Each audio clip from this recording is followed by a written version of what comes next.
The two-story house with its pristine white fence was a picture of suburban perfection, a stark contrast to the quiet turmoil within. From her window, Melody Johnson watched the sunset bleed into the garden, her focus divided between the dying light and the piano sheet music in her lap. Her long brown hair was a careless ponytail, the sleeves of her blue sweater pushed up her forearms. The sounds from the living room, her mother's crystalline laughter, her sister's animated voice, were the opening notes of another family symphony, one she was never part of.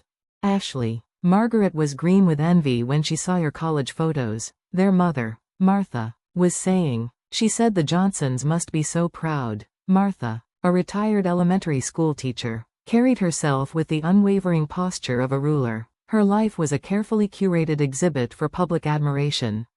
Mom, my first anatomy class was intense, Ashley replied, her voice bright with triumph. But the professor said my question showed exceptional insight. Ashley was everything Martha celebrated, valedictorian, perfectly styled blonde hair. And now, a first-year student at a prestigious medical school, she was the family's trophy. That's my girl, born to be a doctor. Harold, are you listening? Your daughter is already impressing her professors. From his armchair, Harold Johnson gave a noncommittal grunt, not looking up from his newspaper. A company manager for 2 decades, his presence in the family was more furniture than force.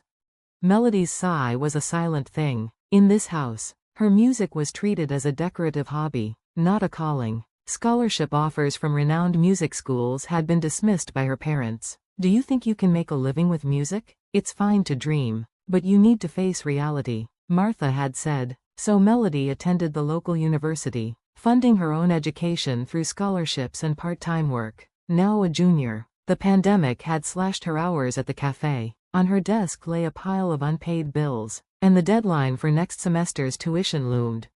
Maybe just this once, she thought, her stomach knotting. Tonight, a celebration for Ashley, seemed her only chance. The dining room was a stage set for a triumph. Warm light glinted off crystal, and the air was rich with the scent of roast chicken and Ashley's favorite chocolate cake, a handmade, "Congratulations on medical school" banner hung on the wall. A doctor in the family, Harold beamed, pouring wine. The neighbors won't believe it. This is just the beginning, Dad, Ashley said, touching the university logo pendant at her throat. I'll make you proud. Melody took her seat, a forced smile on her lips. Congratulations, Ashley. The folded tuition bill in her pocket felt like a shard of glass. As the meal progressed, she listened, pushing mashed potatoes around her plate, waiting for a lull. I have something to discuss, she began. The cheerful chatter died instantly. It's about next semester's tuition. My shifts were cut, and my scholarship isn't enough. I'm short by $2,000. Martha's smile vanished. You've always managed on your own. Isn't that the path you chose? I've tried to find more work, but no one is hiring. Harold studied his wine glass with sudden intensity. We advised you to choose a practical major, Martha said, her tone frosty. We anticipated this. Music is my passion. I've never asked for help before. At that moment, Ashley's phone chimed. Oh, an email from the university, she announced, scanning the screen. Her face lit up. Dad, Mom, thank you. The full tuition payment has been processed. Melody froze. Her eyes darted to the screen, catching the staggering sum, more than 10 times what she needed. You're paying her tuition in full? The words trembled in the sudden silence. Of course, Martha replied, as if explaining something simple to a child. Medical school is an investment in the future. Why? Melody's voice was raw. Why only me? Martha set down her fork, her gaze cold enough to freeze the air between them. Your sister has a future. She will bring honor to this family. There is no value in spending money on you.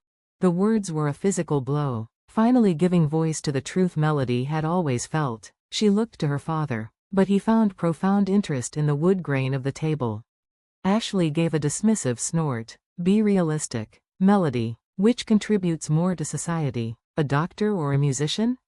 The silence that followed was absolute and suffocating. Melody stood slowly, the folded bill returning to her pocket. Her eyes glistened, but she refused to let a single tear fall. I understand, she whispered, the words a final verdict.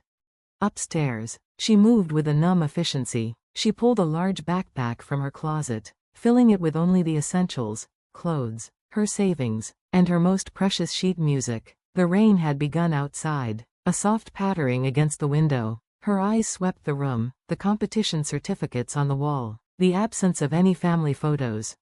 She paused at her piano, her fingertips brushing a silent farewell across the cool ivory keys. On the desk, she left a single note: I will prove my own worth. Descending the stairs, the sounds of her family's resumed laughter followed her to the door. They hadn't even noticed her absence. When she stepped out into the cool, rainy night, Melody didn't look back. A single, burning vow etched itself into her heart: I'll show them. Downtown Nashville was a blur of neon and rain. In a cheap motel room, she stared at her phone. No messages from her family, only one, from Eleanor Wilson, her former music teacher. Come to my house in the morning. Stay at a hotel tonight. I'm here for you.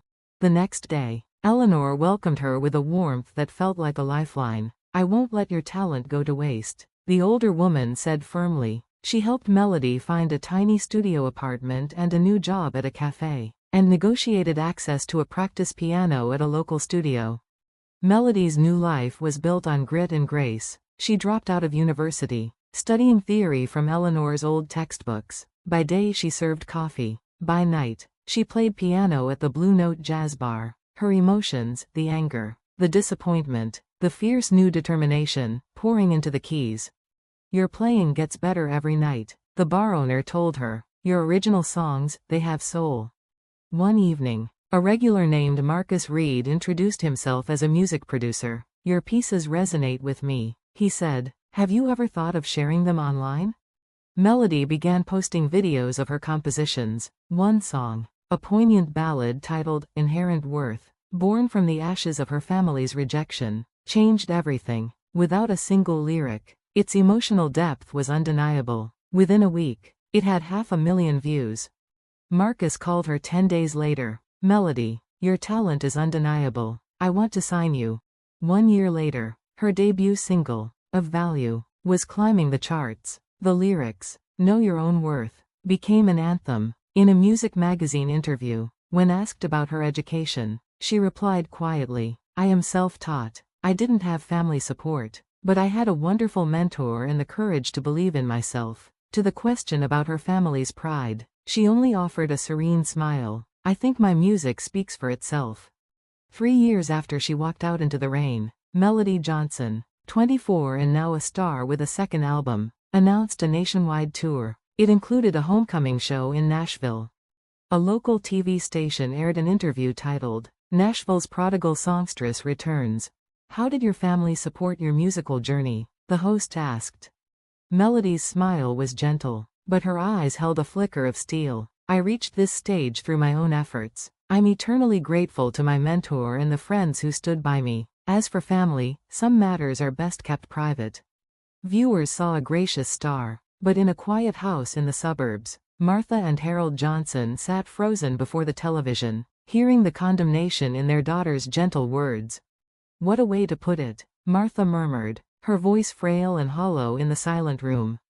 The 3 years since Melody walked out had been a slow unraveling. Harold sat in his worn armchair, the silence of the house a heavy weight. His calls to Melody, a frantic dozen in the first month, then nothing but silence on her end, felt like messages sent into a void. Their fortunes had soured. Ashley's medical school tuition was a financial vortex, rapidly draining their savings, and Harold's company, struggling, had first cut his pay, then his position. On the night of the concert, Nashville's largest venue was a roaring sea of adoration. They had secured tickets not through Melody, but through her manager, and were seated not in the front row, but in the shadows just behind it. The stage darkened, a single spotlight fell, and she appeared. The applause was thunderous. She smiled, a serene, professional gesture, and sat at the piano. It's good to be home. Her voice, clear and steady, filled the hall. This first song is where it all began. Her fingers found the keys, and the opening notes of A Value flowed out, holding the audience in a rapt, breathless silence. When the last note faded, her gaze swept the crowd, lingering for a fraction of a second on her family. Her expression remained unreadable, but her pulse quickened. "The next song is new," she said into the microphone. "It's called No Value. I dedicate it to those who were blind to mine." The melody was a quiet storm. Her voice, raw with a soul-deep ache, filled every corner of the venue. "You said I had no value," a echo in an empty hall. "But I knew the rhythm of my own heart, standing tall. Now the world sings along to the song you refused to hear. And the silence you gave me has vanished, crystal clear."